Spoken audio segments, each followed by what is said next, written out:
Harry gets the surveillance tip of Lord Pennock from Antoine to start MobLand Episode 4. Tommy Hardy's character, Harry, walks into Antoine's Gregor Collins' sleeping bedroom. When Antoine wakes up, Harry's presence shocks him. Harry takes him to the edge of the bed. Antoine claims not to be aware of any memory stick. In order to save himself awake in the emergency room, Harry describes what he is planning to do to him and advises that he cooperate. Antoine hands him the memory stick after tentatively taking it out of a closet. Harry requests an exact replica.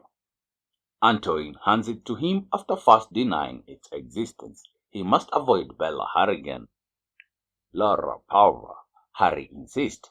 Antoine concurs. When Antoine offers Harry £40,000, Harry acknowledges it and walks away. Harry pretends to be delighted and snatches it from him, shoves the heap of cash into his throat and walks away. Conrad Harrigan Pierce Brosnan is at the reservoir at Cotswold with his dog when he gets a call. Jan de Souza, portrayed by Joanne Froggatt, is awakened by Harry tapping on the window pane. With a muttered sneer, she proceeds to open her front door. Mike Ben Jones is away, Karen informs Harry. Claiming to be there to take care of Mike's kittens, he gets into the residence. Jan insists on knowing where he slept the previous night. He hasn't said anything since staying awake. The character Gina D'Souza, Teddy Allen, puts on her headsets furiously. Conrad tells Mauve Harrigan, Helen Mirren, that the police have located Archie and that he is Undertaker Pete, Jim Conway. Harry also informs Jan that Eddie Harrigan and Sonborn paid Valjean to dismember Tommy Stephenson's body after he stabbed him multiple times. According to him, Richie Stephenson detonated Kevin Harrigan's home, and Conrad shot Archie dead in front of his loved ones. He tells her that the care facility gave Maria's mother a bed after he persuaded Valjean to come clean about Tommy's murder. Despite expressing her distaste for his work, she accepts it. He consents to bring Gina and her home. Paul, Emmett J. Scanlon, wonders at Cotswold if the body in the coffin with the Scottish woman is indeed Archie's. Conrad contends that Archie was the one who alerted the authorities. Before informing Mauve that one of the people there that evening is a rat and that only he and Harry understood where Archie's grave was, he asks Paul to wait in the corridor. He doesn't think Harry is the covert source despite her suggestion. At the garden, Kevin expresses worry that Valjean could break. Can't dare to gamble with that, according to Harry.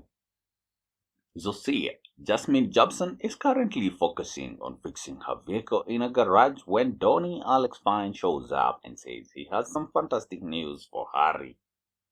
She says she doesn't know Harry. He writes down his phone number. She takes his picture. As he leaves, he wishes Zosia a pleasant day. She phones Harry and forwards Donnie's picture to him. He requests to be informed if he reappears and denies ever having seen him before. Jan acts as though Harry is there during a session of counseling. She claims plenty has taken place, but she doesn't feel anything because she doesn't expect or get anything. Conrad calls Harry at the yard to see whether he got a call from Richie. Conrad gets to the Souza residence. Jan, who is taken aback by his presence, calls him and presents him to Alice. Alice departs after exchanging niceties. Conrad admits to her that he knows their marriage is not going well. He claims that Harry is Kevin's brother and son, but he won't respond. She says that since Harry is related to the Harrigans, it would be best for him to stay away. He tells her that he craves her. He touches her leg with his hand. He resists her attempts to shove it away.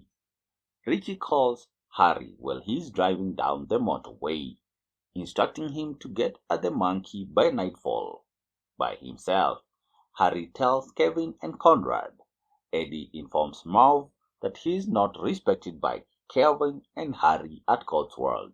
Before declaring her love for Harry, she cynically remarks that the Stephensons now see him as powerful. They will deliver another message shortly. She indicates the need to watch out.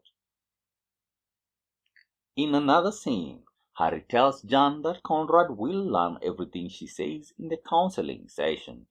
She informs him about getting a visit from Conrad. He swears. In another scene, Luke Marbley's character D.S. Ivan Fisk exhorts Alice to approach Conrad. She demands they go slowly. Harry chastises Jan for her actions in the end. She wonders whether the Harrigans are the Taliban and denies any involvement. She will wish he was, he adds, when Conrad leaves. Later, Harry tells Bella that it's over and hands her the memory stick. She calls Antoine and insists on sticking on her agreement. Harry takes her phone. When he leaves, he runs into Kevin and says he's been pleading with Bella to allow him back. Bella informs Antoine over the phone that she wishes to maintain their agreement. On her phone, she sees that Harry has called.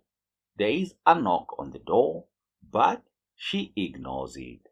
She sees Kevin via the peephole and hangs up. Kevin requests a hug. In compliance, she pours him a scotch. He wants to know what she and Harry discussed. She says he asked her to suggest a present for John. She declines Kevin's invitation to accompany him to Cotswold.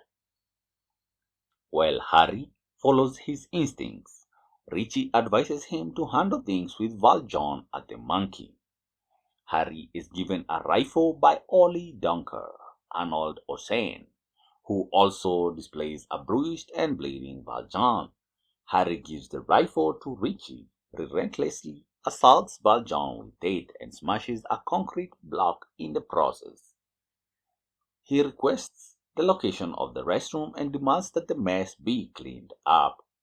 Richie thinks Valjean killed Tommy. Harry later tells Kevin. Calling him a genius, Kevin gives gratitude to God. The Harrigans have been invited to Tommy's burial by Richie, according to Harry.